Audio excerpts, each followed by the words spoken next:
ये जो 50 से अब क्वेश्चन ऊपर है, ये तकरीबन 100 के अराउंड बोर्ड ऐसे क्वेश्चन हैं। तो अगर इजाज़त मिली तो उस किताब को पब्लिश कर दिया जाएगा, 4th एडिशन को। अगर इजाज़त ना मिली तो आप में से चंद दोस्तों को, जैसे पहले वो इल्म सीना बसीना आया है, वैसे ही इल्म सीना बसीना दे दिया जाएगा, यानी उनको पर्सनल ही बताया जाएगा, क्योंकि आप पर फ्यूचर में जिम्मेदारी आयद होनी है। इसके साथ कुछ अहम पॉइंट गुलाम मुस्तफ़ा मरोजो भाई से की तरफ से उठाए गए हैं, और मैं समझता हूँ कि वो पॉइंट दुरुस्त हैं। क्यों कि जब इस आलम नसूत में रह रहे हैं तो तकलीफ़ें दर्द तो ज़रूर है, और यहाँ ये भी बात दुरुस्त है कि नेगेटिव एनर्जीज मौजूद होती। जैसे जैसे आप लोगों की एनर्जी बढ़ती है, आप उनको फील कर सकते हैं, महसूस कर सकते हैं। और आम तौर पर इस वक्त जो आप लोगों की कंडीशन है, जिनको मतलब जिन्होंने मुसलसल मुराकबा किया है, तो कोई भी नेगेटिव एनर्जी 20 फीट दूर रहती है आप लोगों से। लेकिन उस नेगेटिव एनर्जी की स्मेल आपको ज़रूर आ जाती है, जैसे लाइक बदबू, एक अजीब सी कफ़ियत ज़रूर महसूस होती है आपको। और ऐसी जगह जहाँ पर तवीज़ात का बेतहाशा इस्तेमाल हुआ हो और ज़्यादा नेगेटिव एनर्जियाँ हों, तो वहाँ जब आप जाएंगे तो ये जो आपके बाल हैं, ये ऑटोमेटिक आपको बता देंगे, ये इशारा बता देते हैं कि यहाँ नेगेटिव एनर्जीज हैं। लेकिन आमतौर पर 20 फीट दूर रहती हैं। तो जैसे जैसे आपकी एनर्जी बढ़ती है तो इतनी ही दूर वो नेगेटिव एनर्जी से आपसे होती जाती है।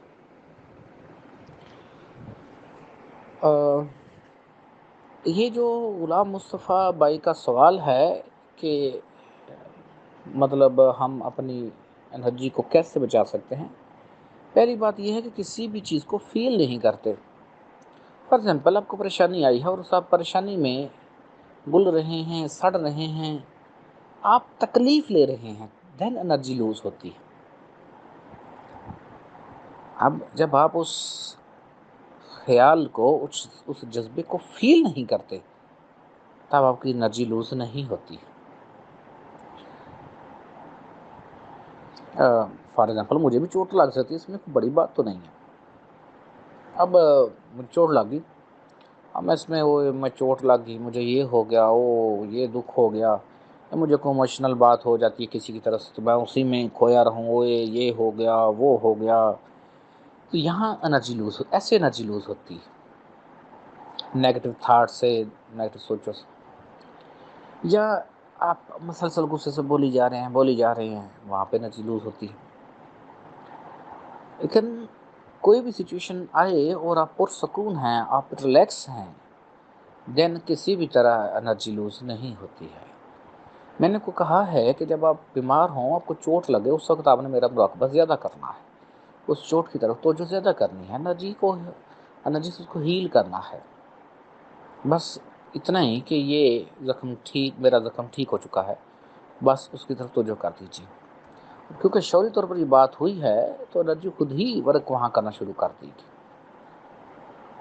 ऑटोमेटिक तरीके से।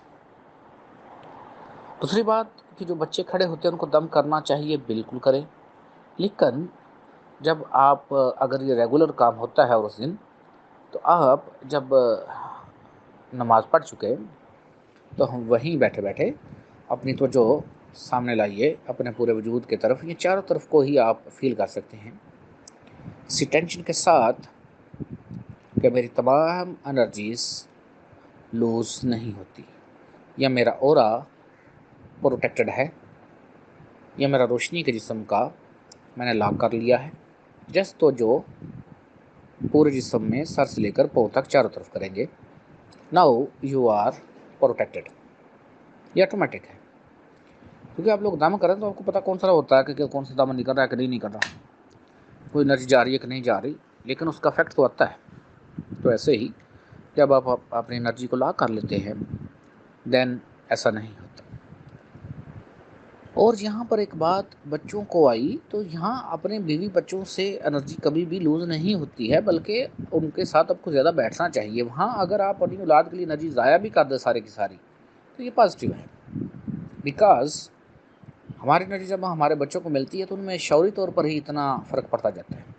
یہ جو اب ہمارا شعور اتنا قابل ہے یا شروع میں تھا تو دادا حضور کی وجہ سے تھا نا. وہ پازیٹیو تھے, ہم ان کے پاس بیٹھتے تھے تو آٹومیٹک ہی وہ انرجی منتقل ہوتی تھی. ایسے ہی اب میرے بیٹے ہیں, باقیوں کے بھی بیٹے ہیں, لیکن میرے بیٹے جو ہیں ان کی سوچ بچار, ان کی گفتگو کا انداز مختلف ہے. کیوں مختلف ہے؟ ایک تو وہ باتیں سنتے رہتے ہیں, دوسری بات وہ میرے پاس بیٹھتے ہیں اور میں خود بھی ان کو انرجی دیتا ہوں. اور آپ کو بھی یہ چاہیے جن کے بچے چھوٹے ہیں تو وہ اپنے سینے سے لگائیں بچوں کو, اور جسٹ اس انٹینشن کے ساتھ کہ میری انرجی ان کو جا رہی ہے. بچوں اپنوں کو ضرور انرجی دیا کرتے ہیں, اور اگر کوئی بچہ بڑا ہے تو جسٹ اس کو آنکھوں سے انرجی دیا کرتے ہیں کہ اس کی اوراد میں منتقل ہو. یہ پازیٹیو انرجی اپنی اولاد کو ضرور دیا کرتے ہیں انرجی. لیکن اگر آپ کا بچہ بیمار ہے تو ساتھ ساتھ ہیلنگ کے ساتھ ساتھ دوائی بھی بڑی ضروری ہے. کیونکہ آپ اگر سونف لیں یا کوئی تنبا لے لیں یا جوائن لے لیں, وہ دیکھیں پودا جب نکلتا ہے کتنے دن پورا دیکھے نا, صبح سے لے کے شام تک وہ انرجی کھینچتا رہتا ہے سورج سے. جب وہ پکتا ہے پھر اس کا بیج ہوتا ہے, اس بیج کے اندر اتنی طاقت ہے نا, اس نے ایک نیا پودا بنانا ہے, اتنی انرجی ہے اس کے اندر.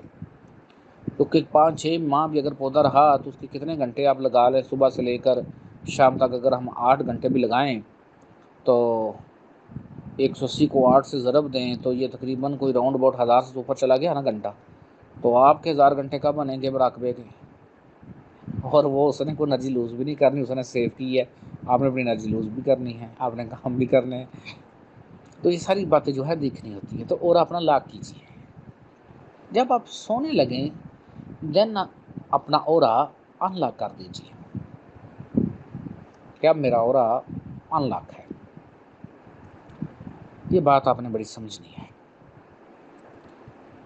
اور اس کو ہمیں ہمیشہ اپنے شعوروں میں رکھنا ہے.